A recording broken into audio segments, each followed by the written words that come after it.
a bit of lubrication now and then, make sure they're in good condition. And also, other thing to consider is the movement of the gate, in or outward, and also the wind loading on it.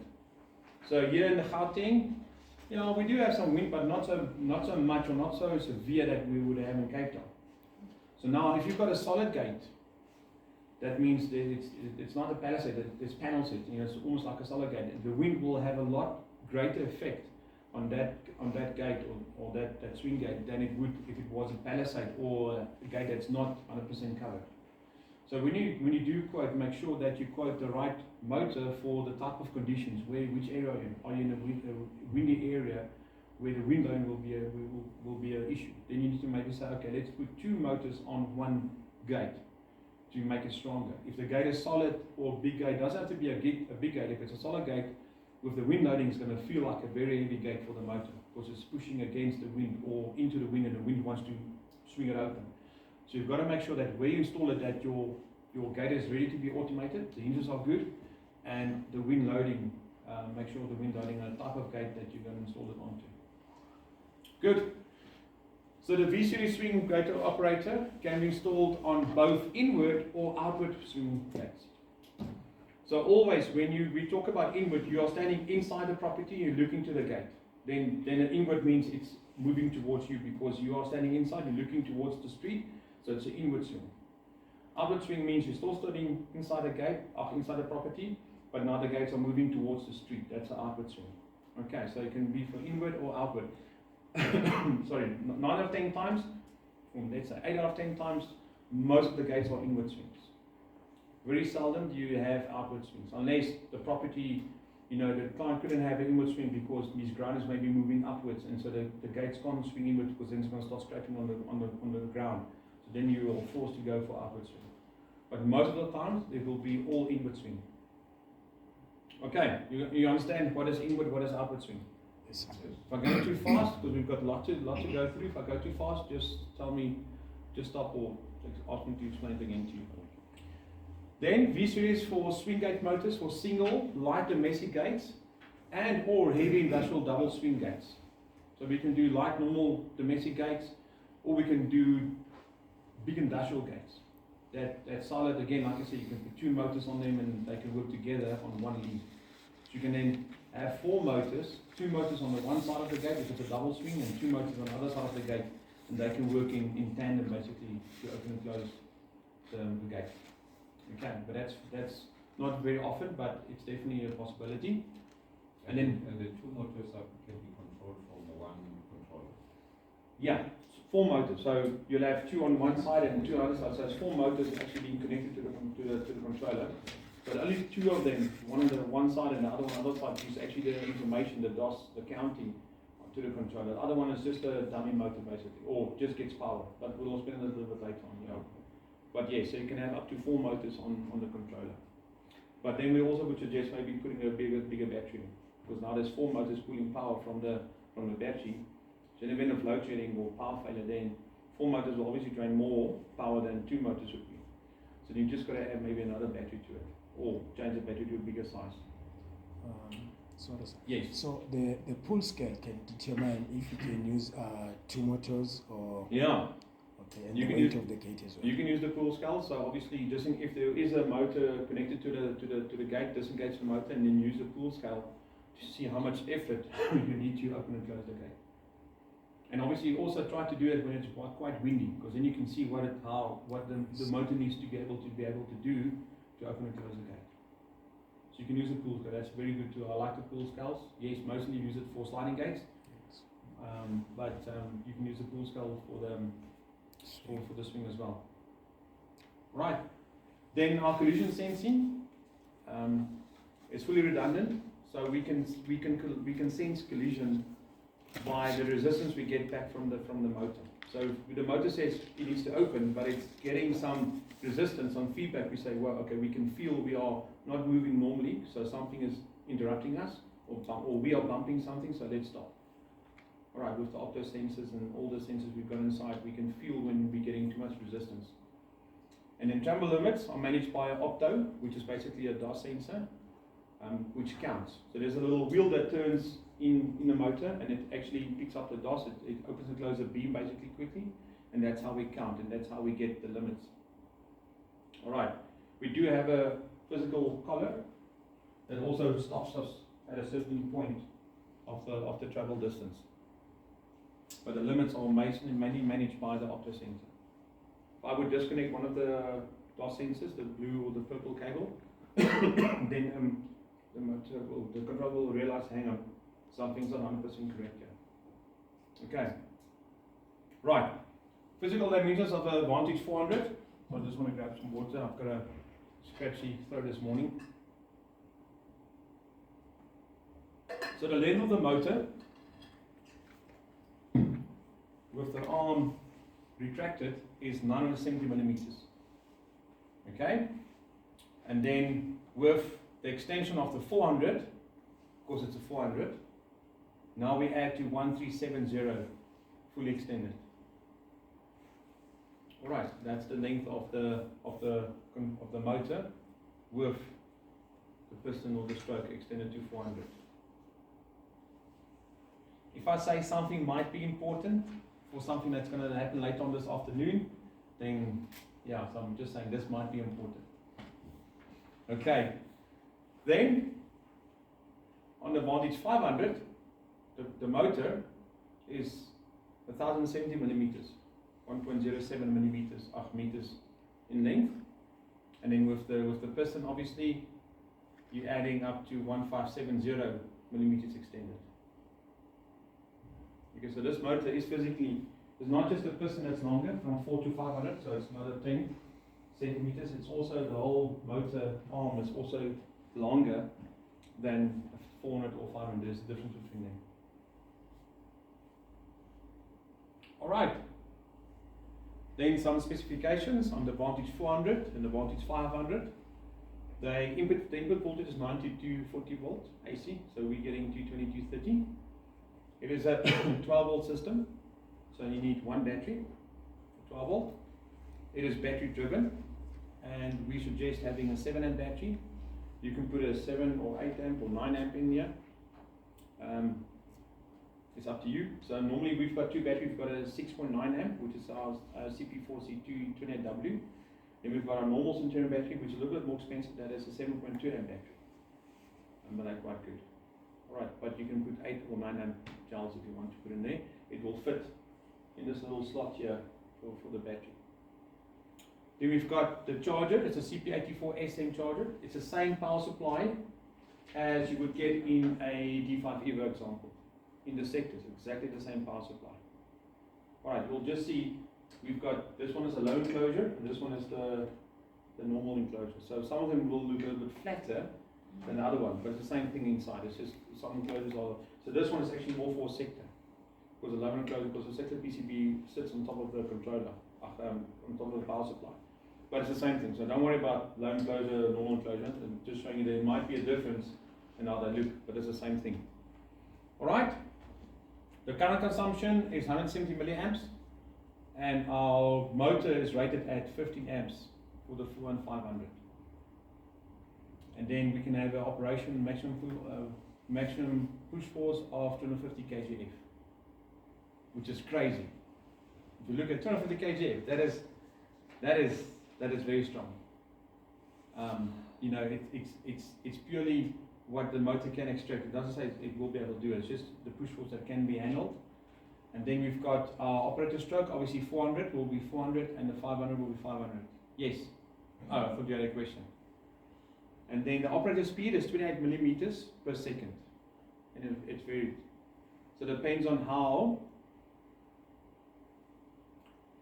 much wind there is. Because the wind, obviously, if it's blocking the motor, it will be slower. Or it could also be, what else could determine the speed of this motor? The setting you set it at. What's it? It says variable. Yes, on your programming you can set the crawl and ramp up and ramp down. But what else can affect the time? How long this motor opens and closes? What else can affect it? State of the hinges. Yes, definitely. The condition of the gate, yes. Yes, wind loading, yes. The weight of the gate. Yeah, definitely. You know, to Yes. also look, so when hinges are good, then any gate will be light, if I can say that. But yes, you are correct. And the gate structure, you know, for the is a panel or is a parasite? Yes, okay, yeah. The track, the straightness of the track, if it's distorted, it can be. Probably. Yeah, so if it's running on skew, if your angles are not 100% correct, Richard, what else? Whether you're running on battery or mains. Yeah, we've got power saving, that's a good one. We've got power saving on the VX Smart. But there's one thing I'm looking still for. And that's my A and B values. If I make my B value, we'll get to it now. I can skimp a little bit on my A value and give it to my B value. Then I'll make the motors faster, but my resistance for someone pushing it from the outside open becomes less.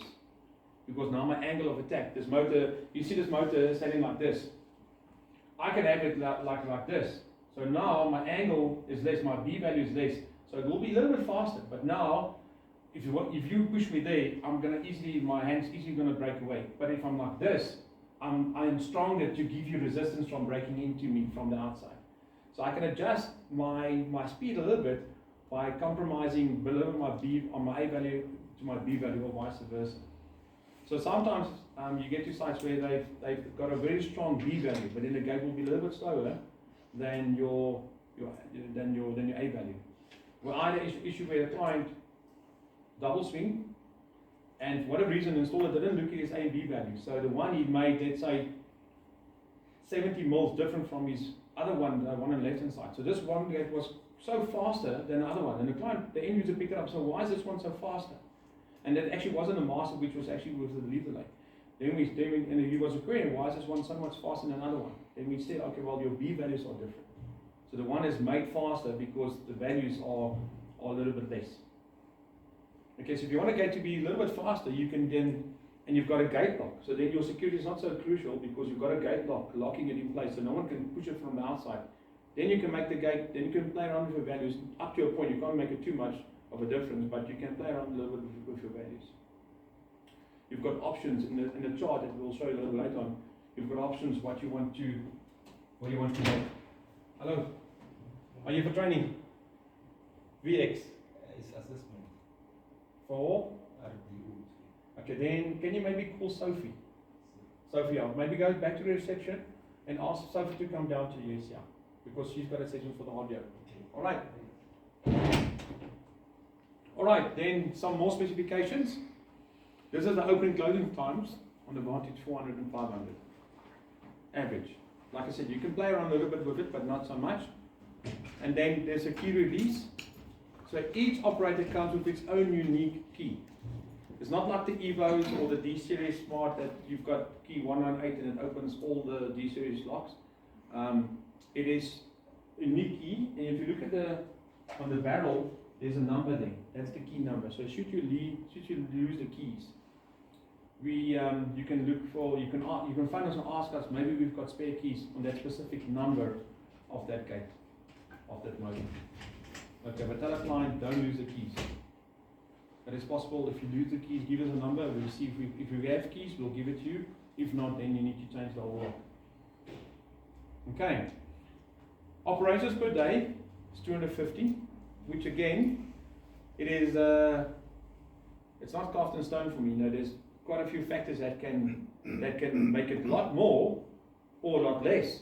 If the gate is in bad condition and it's heavy wind loading and it's very bad condition, the hinges are all seized and it's a difficult gate, then you're not going to get 250. Then the motor's going to start falling out because it's using too much power, the battery's not going to last long, you're going to have issues. If the gate's in very good condition, and you could even have more than that. This is also built in so we know our product will last longer. You know, if we can do more, but it might not last than the 5 or 10 years that we intended to last. It might only last in 2 to 3 years. But then again, it depends on your installation. And then we've got our duty cycle. Before we go there, our duty cycle, we can do 50 or 60% of that total opening a day continuously for complexes. Sorry, sir? Yes. So operation is 250 per day. That's when you're having electricity. Then with the battery? With the batteries, that one that's now highlighted, I'll show you now. Yeah, with the battery it's 70, Oh. half day, let's say only one load usage, and full day 60 operations. But that is with a 7 amp battery. So if you put a bigger battery, like a 33 amp, this SM charger will still be able to charge up to a 33 amp battery. So if there's load shedding and you have a bigger battery, obviously it won't fit in here, you have to put it next to the motor in the little box. We can have more operations because now you've got bigger battery capacity. But on a 7 amp battery, you can have 250 openings, and this is your standby mode, meaning when there's no power. You can have 70 operations, a half day, full day, 58. Up to how many amps battery? Up to 133 amp battery. 133 amp battery. Yes, in charger. Look, you are pushing it a bit to do that. And the problem is if you've got lots of load sheddings inconsistent with one another, then obviously a 33 amp battery is going to take a lot more time to charge than a 7 amp would be. So the SM will be able to charge a 30 amp battery, no problem. But it's going to have, obviously, it's going to need more time to charge a 33 amp battery because it's only a 1.8 amp battery charger. If you've got an additional 5 or 10 amp charger, that will charge a 33 amp battery a lot faster than a 1.8 would. So yes, we say it's definitely possible for your SM, this one, to charge a 33 amp battery, but you just got to consider that your load shedding schedules, you might not have enough time for this charger to charge a 33 amp battery back to full capacity before the next load shedding comes in. So it's a compromise. You know, do you want to spend more money buying a charger, a bigger charger that can charge a 33 amp quicker, or do you want to, let's see if it handles it. It will handle it. It's just how inconsistent, how fast, or how soon the next load shedding comes in. That will determine should you go for a bigger charger or not. Excuse me. Yes. I might be asking two basic questions. Yeah. The 250. Yes. It's a limitation on how many times it can open and close. Is that For the day. Yes. For the day. Yes. This is with electricity being there. Yes. Why is there a limitation? Why can't it go more? So the first thing I would say, because of the battery. Because obviously we say we want to make sure this product will never fail in a day with 250 operations with 7 amp battery. So we can almost say, depends on the gate status, if the gate is in good condition. But let's say the gate is in good condition. We can say this motor will definitely be able to do 250 operations with a 7 amp battery. Yeah. And it will last 10 years. Okay. Alright, so you can do more. You can say, okay, I'm putting a bigger battery because I need to do 500. Yeah. But then it might start failing after 7 or 6 years. So we say if this thing doesn't get bumped or stolen, then this should last you 10 years easily, more than 10 years. I mean, there's vectors out there still running and they're still perfect. Yeah. So we are mean time before failure, MTBF, I'm not sure if you're familiar with that, but that tells us we build it, so this thing should last you 10 years plus. If nothing bumps it or nothing gets external devices or nothing damages it, Yeah. it should last you 10 years at least. If lightning does damage it or whatever, or someone bumps it. So we say 250, you can have those in operations. But there's a 24-month warranty on this. So within 2 years, if something does go wrong and we can say it wasn't abused or misused, then we'll give you a warranty exchange for it. Okay. So it depends on the batteries that you're using, the size of the battery, and obviously for it to last at least 10 years, give and take. And how long does the battery? How long does it take the battery to charge after the electricity has been back? 7 amp will be quick because it's obviously 7 amps. It's quicker. So this 1.8 will be 2 hours maybe if it was drained, or up to the point where it shut down the PCB. 2 hours should recharge the 7 amp. The 33 amp will be more time. And the operation of the machine. Yeah. Will it be immediately as the electricity comes back, or you should wait for the charge for the battery to charge up? Yeah, so we've got a building, so this controller will never drain the battery to less than 9 volts. So the moment the power comes back on, the battery is ready. We save the battery from not going too low. So the moment the power comes on, a minute or 2 or 3, then you definitely should be able to run again. It's not that now it needs to start the battery from 0 or to 1 volt because then the battery is damaged. It has to charge first to a certain level before it can Yeah, start to operate. look, I would almost say it will almost work immediately. Because we shut down way before we started damaging the battery. And the moment there's 13 volts coming into it, it's actually 14. If you look at this power supply, if you check what power is coming in here, it's actually 14.4 3, am I right? Yeah, like that. Yeah. Yes. So this is for charging 14 plus 14.3 volts into this controller, and then the controller gives 13 volts to the battery, 13.8 to the batteries. Yeah. So, and we shut down the controller so it doesn't pull power from the controller. Unless you've got a maglock on it and you're powering the maglock via relay, then you'll pull it down because you're not using the controller to control the maglock power. You're using it through additional power supply.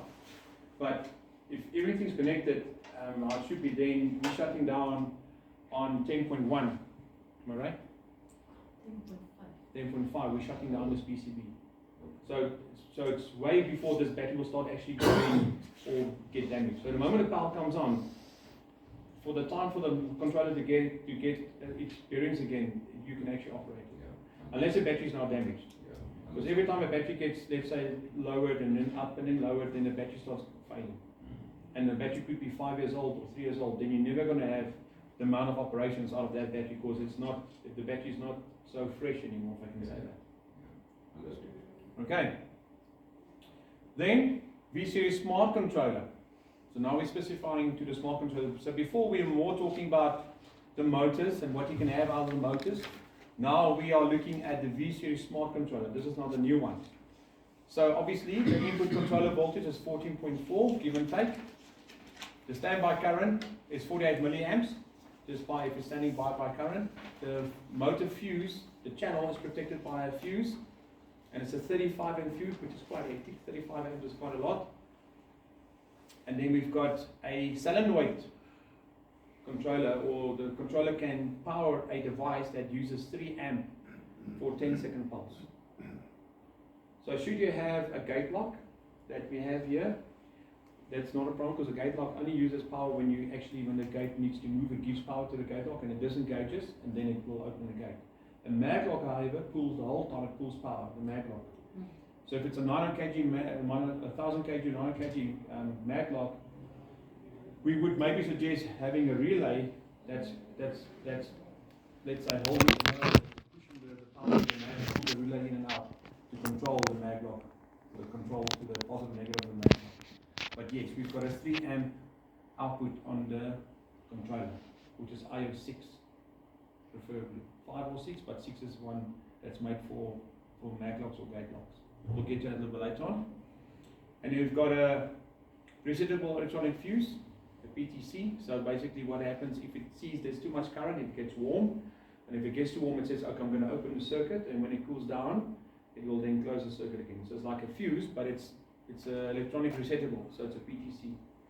So it opens and closes as it sees the heat coming in, and it closes when the heat goes away. Then it will reset itself basically. So you don't have to go out to site and change the fuse.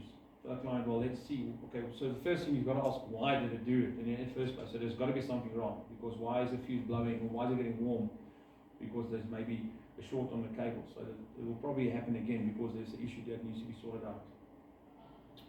And then you've got your current sensing is redundant optical. So yes, we see the detection when it collides. The DOS sensor sees I'm counting less than I should be counting. I'm getting feedback. I'm going to go into collision mode. And then, which is quite awesome, we've got now 1,500 transmitters can be installed on the VX Smart Controller. Nova remotes. So there's normal blue remote. This is the Nova remote. You can have 1,500 program today, which is a big improvement from the old VX controller, or the old Vantage controller, because there wasn't any backups on this one. If you lose the remotes, or you don't know who's on the system. On the Smart, you've got now a lot more information regarding the remotes. So for me, that was one of the biggest improvements that we could have made from the old Vantage controller or V-Series controller to the VX, by having more control with the remotes. Yes. Can I add something on the remote side? Yes. Okay, on the remote side as well, we are not only using 1,500 remote, but on the other one it was 65 button, Yes. 64 button. Yes. Now it's 1,500 remote. That means you can use 4 buttons. Yes. All 4 buttons can be utilized. Exactly. 6,000 buttons. So Yeah. 4 buttons, Basically. 4 buttons can be counted as one in one Yes. remote. Yes. Yeah, I Yeah. wanted to ask that. That Yeah, the so- counting buttons. so- are there. The other one can only do 64 times 4, basically, all for the remotes. This one can do 1000 times 4, because look, you'll never have all that functionality out of it, but it can handle it. Okay, so it's 1000 remote, 4-button remotes. So if it's a 1-button or 4-button, it counts as one, but within that, they can have 4 different functions if it's a 4-button example. So if I've got this 4-button and I want button 1 to open the gate fully, and button 2 to open pedestrian, button 3 to switch off the courtesy light. This is not 3 remotes I'm using 3 slots. I'm still using 1 slot of the 1500. It's just within that 1 slot I can have 4 different functions. And even more with the long and single presses. We'll get to that a little bit later on. So there's a lot more functionality and flexibility when it comes now to the Vantage Smart Controller. A lot better than the old VX, of the old Vantage controller. Alright, then specifications on the Vantage 400. This is your angles that you can have the gates to swing open, 90 degrees, 100, 110, 120 degrees. And then, let's say for example, this is our length of the gate. So if you look at a 90 degree swing, if the gate is up to 2.5 meters, the gate should not weigh more than 500 kgs. But this is just a ballpark figure, a more or less figure, because a gate that's properly installed and the hinges are good, it's not going to be, you're not going to feel that 500 kgs, because I mean, you can push it with your finger, basically. Yeah. Oh, you wanted to ask a question, sorry. I just was asking how many on the old receiver for the PC board? 64, 65, 64. Oh, Yeah. So it was limited. I mean, for complex, it was limited. Yeah. So this one is a lot better. All right. So this is just a ballpark figure of more or less what the gate mass could be. Because if the gate feels heavy because it's in a bad condition, then it might be a small gate. It could be a 1.5 meter gate. But if the hinges are in bad condition, it could feel like maybe something like this, or like a bigger gate, 260 kgs or 500 kgs.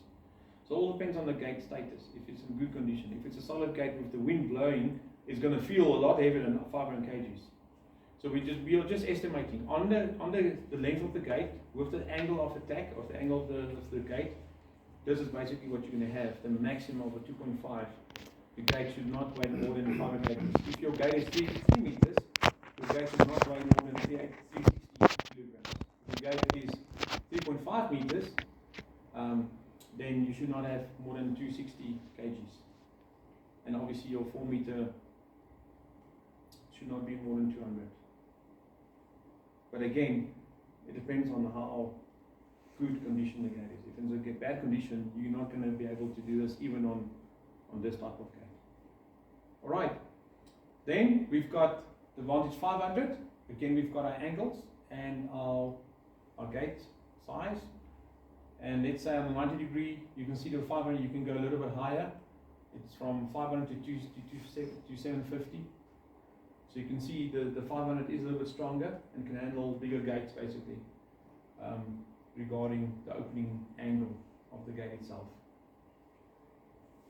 Alright, so make sure that when you quote, look at the gate size, and if it's a solid gate or a gate that the wind can blow through, and then also important, have a look in what degree opening the angle you want, and then you can determine, yes, this gate will work. This is the size of the gate. It will work up to 750 or less. Okay, if you do new installations, or you need to automate existing old gate, you didn't build it, so you don't know maybe exactly how much gauges it is. But that's whether you can use a tool scan and see how difficult it is to pull it. Okay. Any questions? Then, just some background information, if I can say that. Allowable wind load. So there's obviously a few hurricanes that are alphabetically named. And the categories 1 to 5 depends on the speed, kilometer per hour of that wind. So if you'll hear they say it's a category 3 hurricane or something, you know, okay, category 3, the speed was 178 to 208 kilometers per hour, give and take. So normally, luckily we don't get hurricanes and tornadoes here so much that we can say in the US they get a lot. So this is just some information that you can see regarding the wind loading. And then we say, you've got to have a look. If you're using Vantage 4500 and the gate is 25% of the gate is covered, meaning so it's not a solid gate, only 25%, that means a normal parasite type of gate. Then you can now have a look at your A and B values, and you can say, well, this is how I must make it less or higher than my A and B value. Depends on the gate size. And if the gate is bigger than 3 meters, you need to have electronic lock installed, because otherwise the wind can actually blow it open. If you have a look now at a fully covered gate, 100%, so that's a solid gate. There's panels there, it's like sheet metal there. See the difference in your opening and your when you need to have an electronic lock and your wind loading. You can see this is a lot less. If you look at this one, 94 on 100 mil. This one goes to 47. So if the speed is more than 47 kilometers per hour, then you're going to start having issues with this type of gate. So then you need to change your A and B values. So wind loading is not so much. Here in Gauteng, we haven't got so much issues. Unless, well, I stand on top of a hill, so I feel the wind. So we can't really say it's not for a year so much, but it's definitely in Cape Town a big issue. That you need to make sure that you do A and B values. Your dimensions are built. So that's why I said also with your speed. So if you got heavy wind loading, you'll make your B value more. So the door, if the gate is down here, and on the arm, I'm like this. I'm not sitting almost parallel with the motor, I'm sitting like this. So I've got more strength to pull or to push against the wind, should I need to. So that's where you can play around with your B values and your A values. Up to a point, obviously. Alright, yes, you want to ask a question?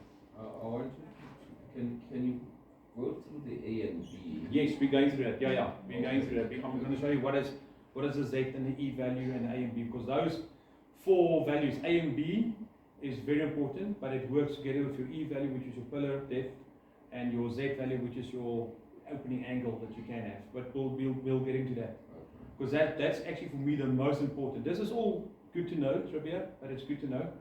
But your A and B values are the most crucial. If you got that right, or if you got that wrong, you're going to have a problematic motor or automation on the gate. If you have it right, then this product will never give you issues, or should not give you issues. Okay. What's the time? Yeah. So product identification. We've got our gate bracket pins that gets inserted to secure the motor to your gate bracket and your wall bracket. Then we've got our snap little ring. It's just a little snap ring that fits into the pin. Then we've got the controller itself, Vantage 4, 500, or it could be Vertex. We've got our wall bracket that gets mounted onto a pillar of the wall, or let's say a 100 mil square tube. Then we've got the mounting plate that obviously gets this gets mounted to the wall, and your bracket gets obviously welded or secured to the plate. We've got manuals that I know you guys just look at the manual and just go, who reads the manual? Especially not many, you know. Which is not true. I read manuals, but anyway, it looks like the majority doesn't read manuals. And they were the website. Yes, they will be on the website. Yes, Yeah. and you'll get it in the box. You know, you'll get it in the motor itself. Yeah, Yes. yeah. All right. Then we've got the keys that, like I said before, is unique to each motor. And losing spares, yeah, it's a big problem. Yes, but you can phone us and ask us or tell us this here. Do you have a number? What is the number? 032. Then we'll go look in the back. We've got a box of keys, and then we'll just have to look and see if we can get a box of 032 keys for you. If we do have, we'll say yes, we have. Come and get it. If not, sorry, you need to replace. You need to bring a motor in, and we need to replace the whole barrel and lock. So is it possible that if you're having these keys, then you can cut the spare keys before you even lose them? Yeah, you can cut them from a locksmith. We'll be able to cut them, yeah. But you get 3 keys with it, so you know. As an installer, I would never have keys of my own unless a client insists, no, you must keep a spare keys. I would say no, you must keep it and have one locked away somewhere else. And so if you use one, make sure there's another one that's on a different place. You can't just take keys from the same place all the time. But it's the responsibility of the owner to have the keys. Hello, how's it going? Good. That's good. Just give you all, just write your details over here. I'll give you your manuals.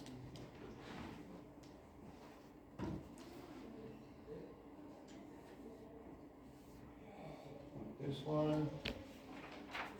This one.